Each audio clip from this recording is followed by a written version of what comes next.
여러분 안녕하십니까? 헬로티비 뉴스입니다. 첫 소식입니다. 국민의힘 유정복 전 인천시장이 인천시장 선거 출마를 선언했습니다. 유 전 시장은 21일 인천시청 앞에서 기자회견을 열고 인천시장 출마를 공식화했습니다. 유 전 시장은 재임 시절 인천시의 고질적인 부채 문제를 해결하고 인천발 KTX를 이끌어내는 등 지역 발전을 위해 많은 성과를 이뤄냈다며 유정복의 경쟁력은 자랑이 아닌 진실이라고 강조했습니다. 유 전 시장은 농림수산식품부 장관과 안전행정부 장관, 제6대 인천시장 등을 지낸 바 있습니다. 바로 6월 1일 지방선거를 통해서 나라와 지역이 함께 발전하는 강력한 정부를 만들어야 하는 것입니다. 윤석열 대통령과 유정복 시장이 함께하는 대한민국과 인천의 미래 확실한 거 아니겠습니까? 한편 국민의힘 이학재 인천시장 예비후보가 지난 20일 기자회견을 열고 유정복 전 인천시장과 박남춘 현 인천시장은 수도권 매립지 종료에 대한 책임을 지고 이번 지방선거에 불출마해야 한다고 촉구했습니다. 이학재 예비후보는 유정복 전 시장은 과거 수도권 매립지를 연장할 수 있다는 독소 조항이 담긴 합의를 했고 박남춘 현 시장도 수도권 매립지를 종료하겠다는 홍보만 할 뿐 실질적인 협의는 하지 않고 있다고 주장했습니다. 이어 유정복 박남춘 전 현직 시장에게 환경 주권을 포함한 인천 시민의 권리와 살림을 더 이상 맡겨서는 안 된다며 도 시장은 자신의 과오를 인정하고 지방선거에 불출마해야 한다고 강조했습니다. 국민의힘 최용복 부평구 의원이 부평구청장 선거 출마를 선언했습니다. 최 구의원은 21일 부평구청 브리핑룸에서 출마 기자회견을 열었는데요. 그는 3선 부평구 의원을 지낸 경험을 강점으로 내세웠습니다. 특히 지금의 부평구는 배드타운에 불과하다며 군용 철로를 활용한 관광벨트를 조성해 지역 경제 활성화를 이끌겠다고 강조했습니다. 제가 부평의 토박이로서 그동안 의정활동을 2006년도부터 현재까지 했지만 부평에 대한 큰 변화가 없어서 이번에는 제가 의정생활 경험을 바탕으로 해서 부평을 좀 변화시키고 싶은 마음에서 이렇게 출마하게 됐습니다. 김포시장 자리를 두고 이 후보 예정자들의 경쟁도 과열되고 있습니다. 자, 국민의힘에서만 10명이 넘는 후보가 출사표를 던졌는데요. 네, 지역 당원들을 대상으로는 후보들의 면면을 살펴볼 수 있는 이색 발표회까지 열렸습니다. 이세진 기자가 보도합니다. 국민의힘 김포시장 이 후보 예정자들이 내놓은 공통 공약은 교통 공약이었습니다. 현 철도 정책에 대한 비판과 함께 유치 계획을 밝히거나 민관 공동협의체를 구성하고 왜 김포의 GTX-T를 빨리 놓아야 되는 나를 논리적인 측면에서 프레임을 짜서 수도권의 중심도시로서 또 시민이 편안한 교통이 편안한 도시감으로서 정말 김포가 대한민국의 최고가 도시가 될 수 있도록 서울시하고 국토부 공무원들 찾아가서 단식 농성을 해서라도 우리 서울 5호선, 9호선, 중정철이 우리 김포에 들어왔어요. 서울 지하철 유치를 위한 새로운 의견도 내놓습니다. 방화동에서 멀지 않은 김포초에 있습니다. 여기는 사람이 살고 있지 않습니다. 여기 유치를 해서 지하로 건설하고 도시개발도 주요 공약 가운데 하나입니다.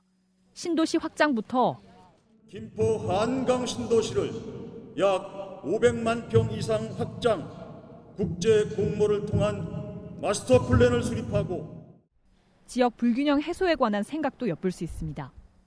도시가스 보급률이 불과 10%에 불과합니다.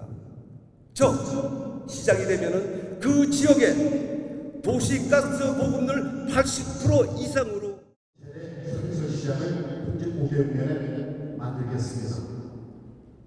더불어 장차 서울에는 종합운동장을 국제 500년을 이전해서 행정 조직 개편에 대한 의지를 내비치는가 하면 비리의 온상인 직소 민원실을 폐지하고 각종 위원회를 대폭 정비하겠습니다. 지역 맞춤 공약을 낸 후보도 있습니다. 아라뱃길을 중심으로 한 아라뱃길 탄경제권, 그리고 연화강을 중심으로 한 해양경제권, 그리고 조항을 중심으로 한 평화경제권입니다. 김포만 할 수 있는 도시, 김포가 가장 잘 할 수 있는 수녀도시, 그것이 바로 한강하고 르네상스입니다. 국민의힘 김포시 갑을 당원협의회는 이날 발표회에 이어 26일 입 후보 예정자 토론회도 계획하고 있습니다. 다만 이번 발표회에 참석한 후보 10명 가운데 6명은 현장 당원 투표에서 기준치 이하 득표수를 얻으면서 토론회에는 참석할 수 없게 됐습니다. 헬로티비 뉴스 이세진입니다. 6일 지방선거를 앞두고 헬로티비 뉴스가 우리 동네의 희망 공약을 살펴보는 시간입니다. 오늘은 부천 상동과 중동 지역 주민들의 목소리를 들어볼 텐데요. 네, 주민들은 어떤 공약을 바라고 있을까요? 이관성 기자가 전해드립니다. 부천 상동과 중동, 신중동에는 최근 아파트 리모델링과 재건축, 공공 재개발 관심이 뜨겁습니다.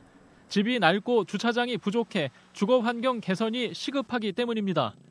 재개발, 재건축, 리모델링 완화는 대통령 공약 목록에 올랐고 지난해 정부가 시작한 공공 재개발은 후보지를 선정해 주민 의견을 듣고 있습니다. 하지만 공공 재개발은 일부 주민들이 재정착하지 못할 수 있다는 걱정을 키우고 있습니다. 낙후된 주거 여건 개선에 대한 기대감으로 찬성하는 주민도 많지만 후보지 지정이 국민의 기본권이 침해됐다고 반대하는 주민들도 있었습니다.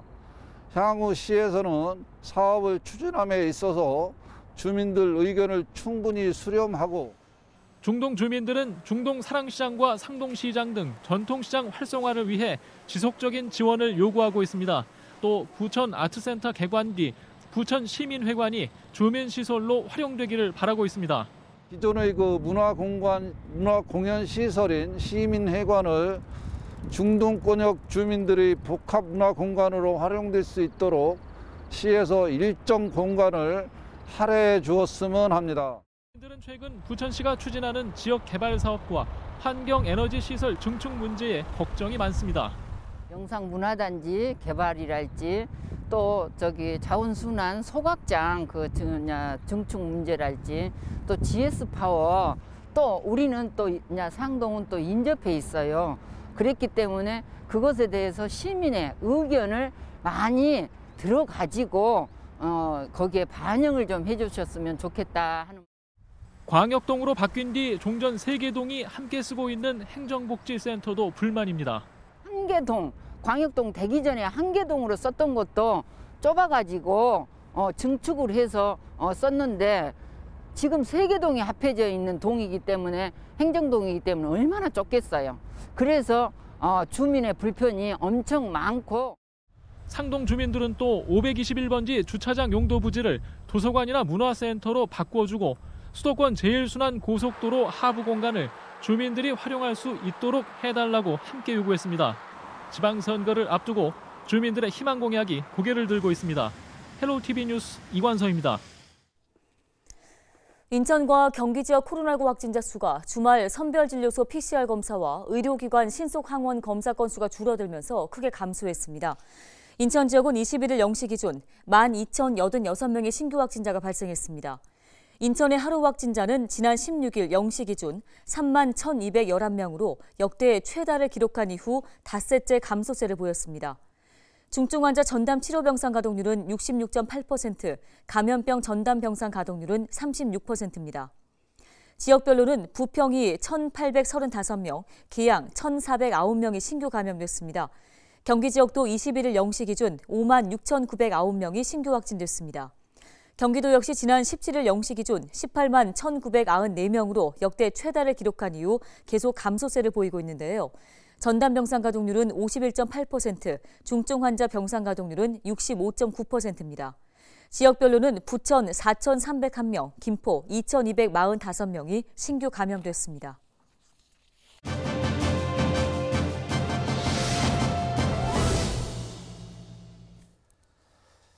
네, 21일부터 사적 모임 제한 인원을 6명에서 8명으로 늘리는 등 사회적 거리 두기가 소폭 완화됐습니다. 네, 가톨릭의대 백순영 명예교수 전화 연결해서 관련 이야기 나눠보겠습니다. 교수님 안녕하십니까? 예, 안녕하세요. 예, 열흘 만에 일단 20만 명대로 내려서긴 했는데 신규 확진자는 계속해서 확대되고 있습니다. 이런 가운데 거리 두기가 소폭 완화됐는데요. 우려와 기대, 다양한 목소리가 교차하는데요. 교수님께서 보실 때는 어떤 의견이십니까? 예, 지금 오미크론 유행의 정점이 지나가고 있는 상황으로 보입니다.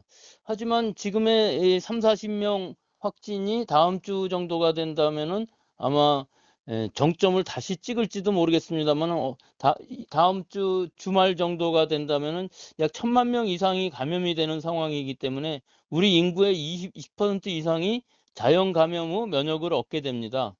또 지금 우리의 상황은 지속적인 방역 완화와 학생들의 개학, 대선까지의 여러 가지의 경과들, 또 이 상황들을 보면은 이 당분간은 유행은 지속될 것으로 보입니다만은 이 유행의 규모가 얼마나 될지 아직까지는 이 기간적으로는 알 수가 없습니다만은 뭐 길어도 한 달 정도 기본 방역 수칙을 잘 지키고 증상이 있으면 바로 진단 검사를 받아서 더 이상 전파를 막고 이 유행의 파도를 넘어간다면은 한두 달 안에 일상 회복이 가능할 수 있다고 기대하고 있습니다. 네, 확진자가 계속 늘면서 이 의료 대응 체계에 대한 우려도 큽니다. 실제로 병상 부족이 현실화되고 있는 모습이죠?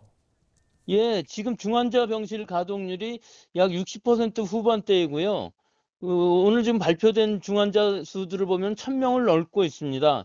이 상황은 계속 아마 진행될 것으로 보이고 더 위험한 부분은 최근에 며칠간 300명 이상씩 계속 사망하고 있기 때문에 이 전체적으로 신규 중환자가 늘어나고 사망자도 늘어나는 추세인데 이 중환자와 사망자는 이미 2, 3주 전에 확인된 분들이기 때문에 이 시기 하루 확진자가 20만 명 이하였는데 앞으로 한 달 정도는 이것이 확진자 수가 굉장히 늘어난 영향으로 의료체제 역량이 한계에 도달할 것으로는 예상됩니다.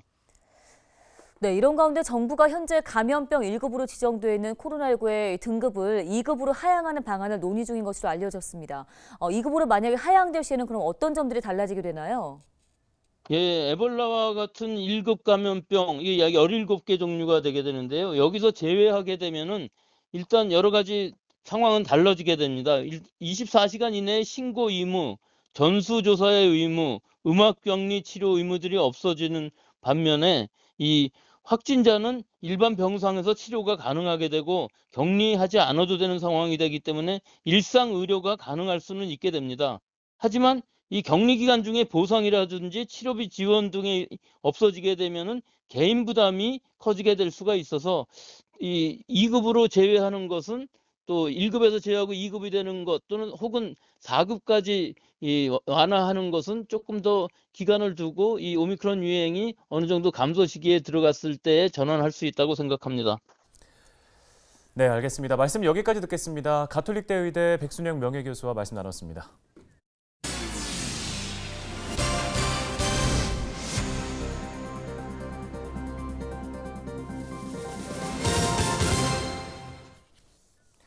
서행하는 차량에 일부러 손을 부딪혀 수차례 보험금을 타낸 60대 남성이 경찰에 붙잡혔습니다. 계양경찰서는 보험 사기 방지 특별법 위반 혐의로 61살 A씨를 불구속 입건했는데요. A씨는 지난 2020년 10월부터 지난해 5월까지 계양구 일대 이면도로 등지에서 서행하는 차량에 고의로 손을 부딪히는 수법으로 7차례에 걸쳐 보험금과 합의금 230만 원가량을 타낸 혐의를 받고 있습니다. 경찰은 차량 블랙박스와 사고 지점 CCTV 등을 확인해 A씨의 범행 사실을 확인했고 현재 A씨는 검찰에 송치된 상태입니다. 부천시가 올해 고액 상습 체납자를 중심으로 한 지방세 징수에 행정력을 집중할 방침입니다. 부천시는 21일 올해 지방세 체납액 징수 목표액을 지난해보다 42억 원 많은 202억 원으로 정하고 체납 징수에 나선다고 밝혔습니다.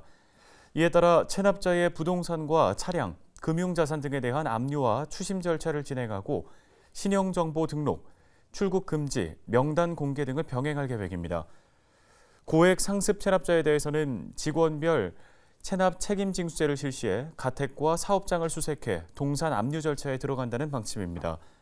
또 체납 법인 대표자에 대해서는 2차 납세 의무를 부여하는 등 특정 금융거래 정보를 활용한 은닉재산 추적을 강화하기로 했습니다. 오늘 저희 헬로티비 뉴스가 준비한 소식은 여기까지입니다. 네, 시청해주신 여러분 고맙습니다.